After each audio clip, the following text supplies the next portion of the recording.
according to two Toronto Police Service officers, calling the protesters pro-Hamas, those one, the ones that you see on our streets every day, every weekend, calling them pro-Hamas is now equivalent to a hate crime. Have a listen.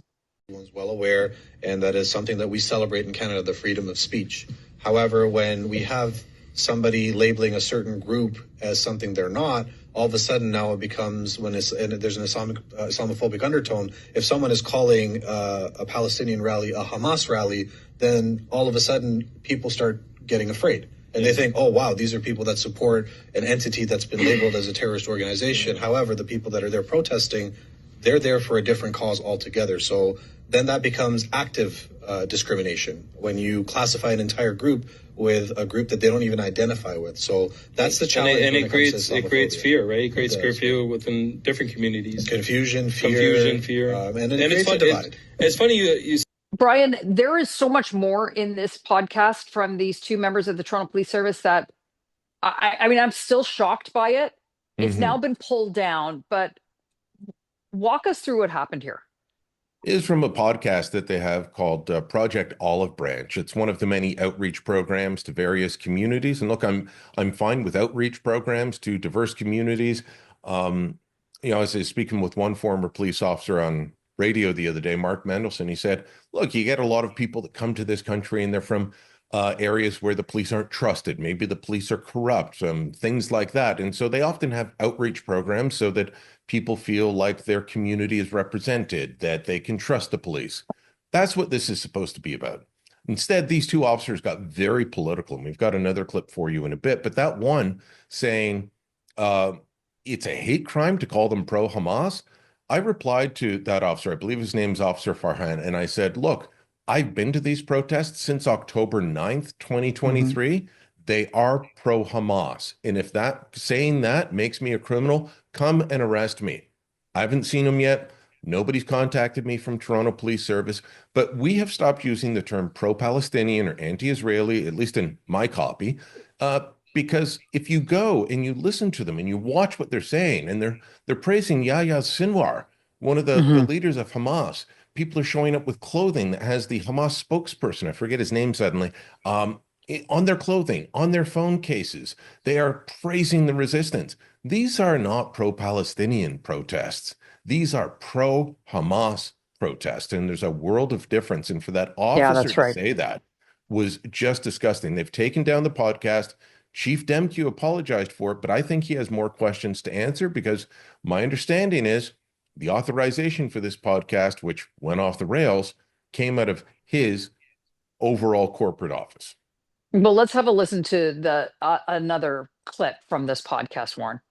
It's funny you say this because, through social media, a lot of people after October 7th started learning about Islam. They did, yeah. And they said, okay, what is it with the religion that why is it so hated? Yeah. You know what I mean? Why are they being attacked all the time? So people say, you know what, let me learn about Islam. And there have been a lot of reverts through this whole process.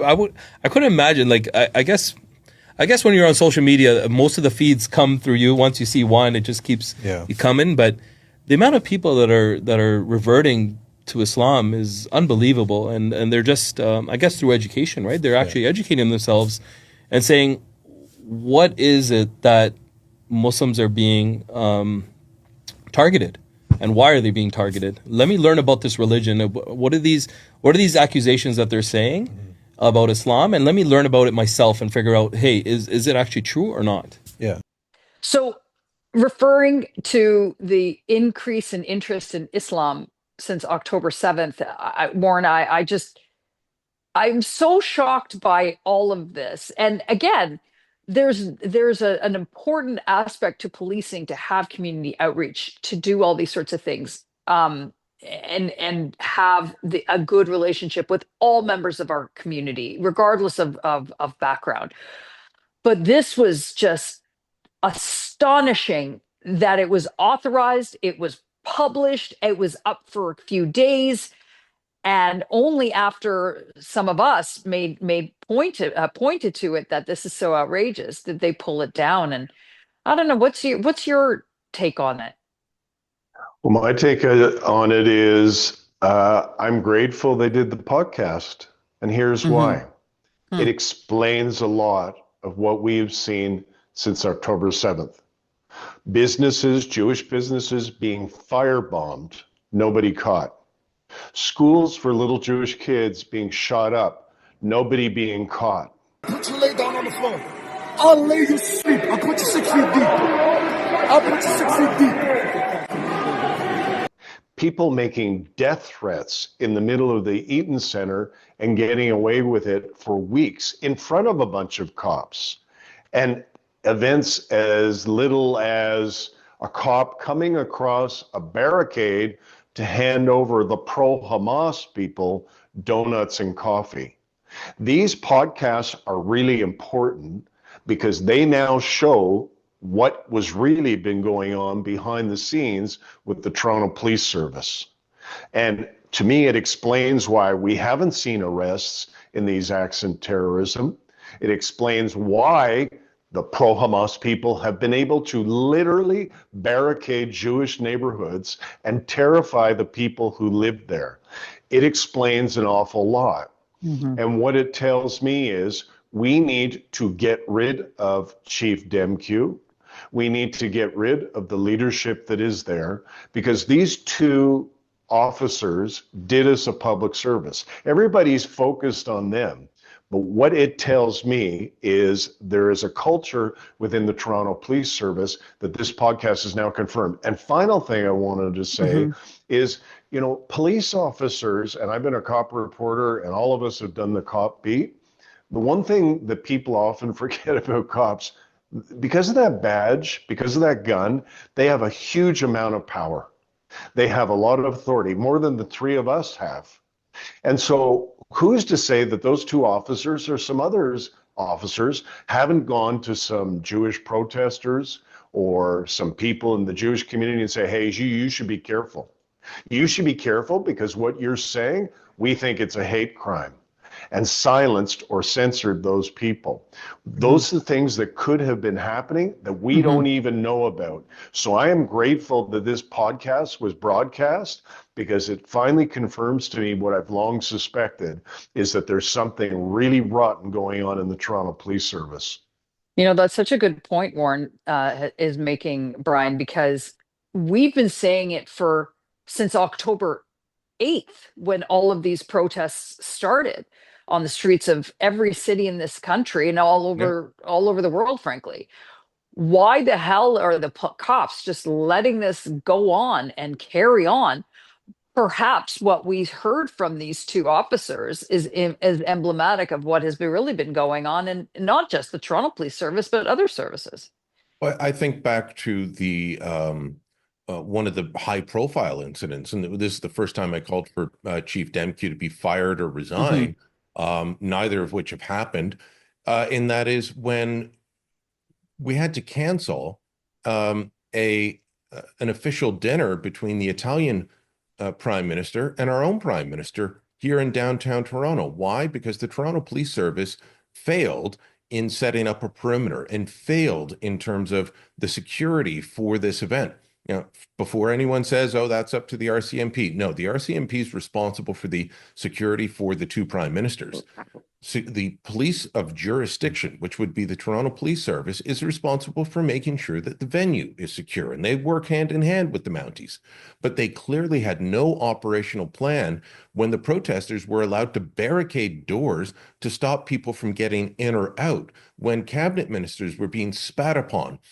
Little old ladies going to a fund, not even a fundraiser, but a dinner to because they're proud of their Italian heritage and the prime minister's there, and they're being spat at and yelled at. That was a complete failure, and it's been failure after failure with DemQ, time and again, including the infamous coffee and donuts incident. Hmm. As Warren says, clearly something is rotten, and this does come from the top. But I do have to say, those two officers saying it's great that people are looking into converting or reverting to Islam post October 7th? Why are people using October 7th as a Yeah. reason for saying, oh, this sounds like a great religion? This is not an attack by me on Islam. But if your driving decision on exploring Islam is that you're happy with a terrorist attack? I'm afraid that people like that would even live in our city or country. Our Jewish community, Warren, is outraged and they're frankly terrified and have been for far too long now. And then they hear and see something like this, which I mean, to your point, is important that we see the mask off. We see it exposed for what the real sort of mentality is in some with some in the Toronto Police Service, for example.